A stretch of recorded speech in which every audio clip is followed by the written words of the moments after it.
நந்தவனத்தினில பெடக்குயில் கூவையில உன்னுடைய வேதனைய நான் அறிஞ்சேன்.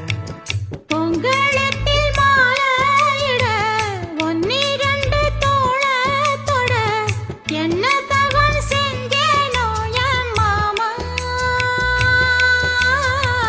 வண்ணக்கிளி கையத்தொட சின்ன சின்ன கோலமிட உள்ள மட்டும் வழியே நானே